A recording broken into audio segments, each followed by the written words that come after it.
All right, so I guess first thing I'd like to know is how many people do you expect to help today? Well, we have on the ground right now, we have 38 employers in the room this morning or this afternoon. And we've seen a little over 100 job seeker veterans, military spouses roll through the day already. What type of success do you expect to see with those people? Do you think most of them will find jobs through this? Well, that's our hope, absolutely. It's particularly specifically, I couldn't say exactly how many offers we'll have until the end of the day. But nationally, we're seeing anywhere from 12 to 15%, some type of hires are made at our events. Describe to me some of the types of jobs that are here.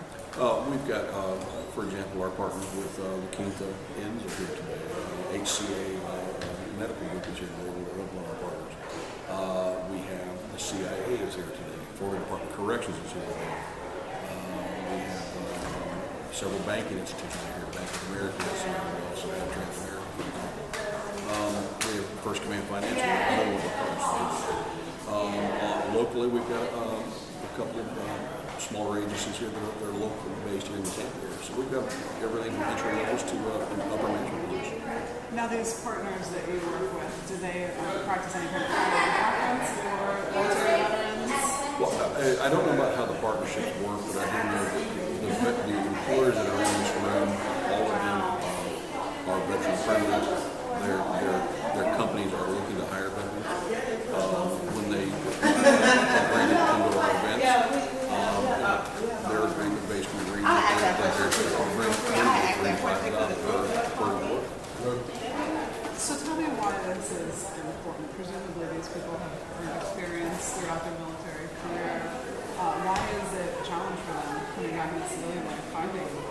Well, the premise of the Hiring Our Heroes campaign is to put these men and women in front of these employers to have one-on-one conversation. That's the bottom line. We also provide transition employment workshops at our events so that the veteran job seekers can get some get some help with describing and explaining what they've done in the military lifestyle and how it can translate into a language that a civilian employer can understand. So we can't help with the transition information that a lot of these men and women have difficulties explaining what they've done in the military. And we're also taking it to the next level where we're actually doing lunch and learn workshops for our employers to help them understand the military language and how these veterans with their skill sets are a good fit for the jobs they're trying to fill. Can you give me an example of a skill that someone might learn in the military that might be difficult to translate into a civilian job? Well, specifically, I couldn't tell you how that works, but if you tell a civilian employee that you're an operations specialist, in the military that covers a lot of ground. But if you tell a civilian employee that you're an operations specialist, they have to really think about what's going to be the best fit for what their needs are on the operations side, because the military operations specialist does a variety of things under that umbrella.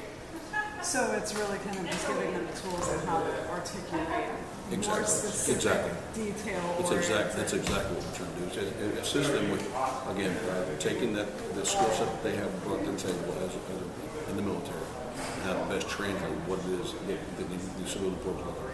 Is there any type of information given at these workshops about other options, for instance, using VA benefits for their education?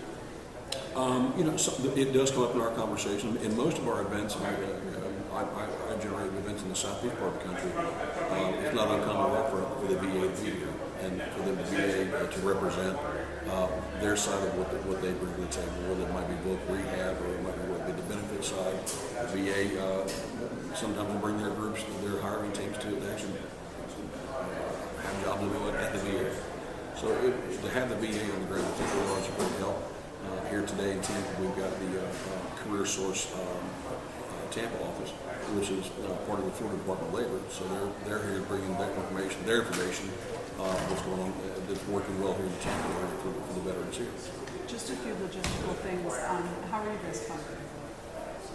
Well, we have a variety of partners on the ground that assist with funding. I don't know all the details on that, but we have a lot of folks that are very actively involved with what we do, and we really appreciate their help. So there's some private funds. Is that what you're saying?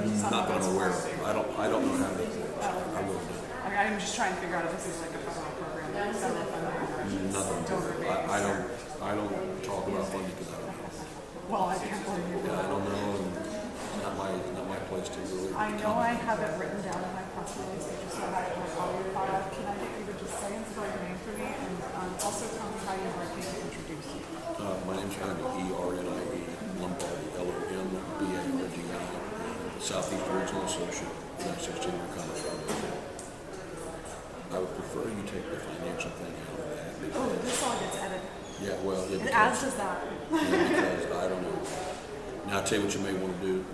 Since you got that media advisor from Kim, you might want to ask her about that. Well, it's done through the